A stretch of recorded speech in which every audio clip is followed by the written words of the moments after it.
Salutations Teddy. Alors, je sais pas vraiment quoi dire, c'est ma première vidéo pour te répondre. Et c'est vrai que le thème il m'a intéressé. Donc bon, déjà moi je m'appelle Marvin. Marvin il est pas au RSA. Marvin il travaille en Allemagne. Et Marvin il a découvert Teddy. Je sais plus vraiment comment, c'était peut-être grâce à Autodisciple ou quelque chose comme ça. Quand j'ai regardé les vidéos, moi ça m'a beaucoup plu. Et je me suis demandé, mais comment il trouve le temps de faire tout ça? Dire tout le travail qu'il y a derrière, toute la lecture de livres, tout la préparation des débats, les tables rondes, j'arrive vraiment pas à faire ça et c'est pour ça que je pense que y a un truc qui se passe avec le salariat qui plaît de moins en moins de gens et je me sens comme dans une spirale. Alors je voulais peut-être développer là-dessus. Je sais que ça partira peut-être un peu en hors sujet, en victimisation, mais ça reste intéressant pour ouvrir un débat et pour voir un peu comment tout le monde va réagir, se reconnaître ou peut-être pas se reconnaître. Donc comment dire ça en fait? C'est que toute ma vie, là j'ai 25 ans, hein, bon je suis jeune, j'ai fait des études, je m'intéressais à des domaines artistiques et j'arrive vraiment jamais à les promouvoir, à les travailler et à pouvoir me faire connaître dedans, avoir du talent et éventuellement de l'argent. Et je trouve que ça c'est une des choses qui se produisent à cause du salariat en fait.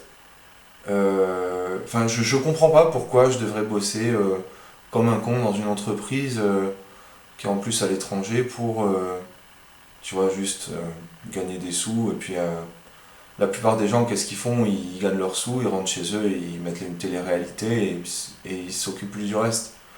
C'est-à-dire qu'en fait, voilà, dans une vie, quand en gros tu bosses, tu vas avoir trois aspects, quoi. Tu développes ton, tout ce qui est ton travail.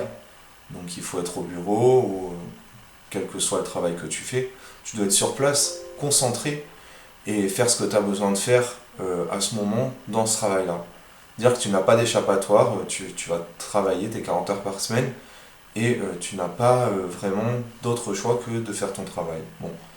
Ensuite, il faut apprendre à vivre. Donc ça, c'était le gros apprentissage que j'ai fait en ayant vécu tout seul dans des trucs universitaires. Donc là, tu apprends comment c'est se faire à manger,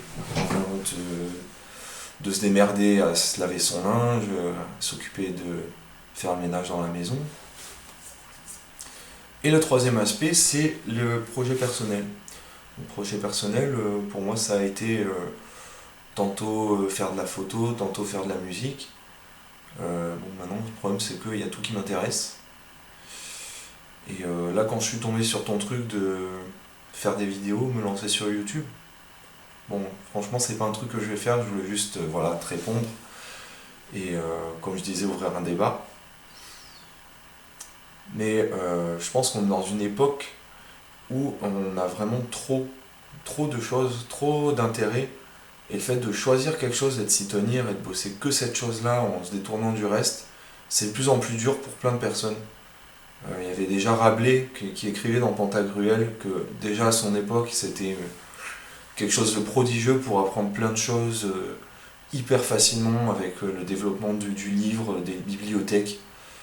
Et là on a ça mais en puissance 10 000 quoi. Je sais pas comment exprimer ça, je sais pas comment rester dans le sujet de la vidéo, mais c'est juste pour dire que voilà, en gros on veut faire quelque chose de nos vies, on veut faire quelque chose qui soit éventuellement mieux payé, peut-être pas mieux payé, mais en tout cas plus épanouissant qu'un travail de salarié. Hein, parce que voilà, d'un côté on est salarié, en gros être salarié, bon, on essaie de s'épanouir comme on peut, mais le but principal ça reste de réaliser le rêve d'un patron. Le patron, une personne charismatique qui aura eu justement le courage de créer son entreprise et qui a une vision et qui étend cette vision à son travail, à ses employés, comme une politique d'entreprise, hein, parce que l'entreprise d'un patron, c'est son bébé en fait. Hein. Faut bien comprendre.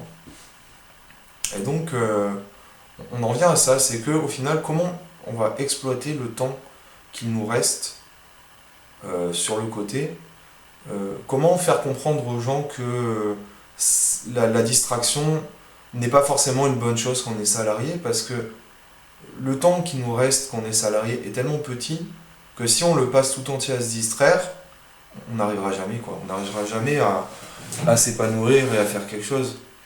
Moi, c'est ça qui me tracasse en ce moment, c'est que je me demande vraiment comment les gens qui ont pu se réaliser dans leur projet en partant de zéro, hein, en partant de zéro, hein, si t'as pas eu la chance de commencer en étant enfant, ton talent, tu pars vraiment de zéro, tu as un gros handicap par rapport aux gens qui sont passés avant toi, quoi.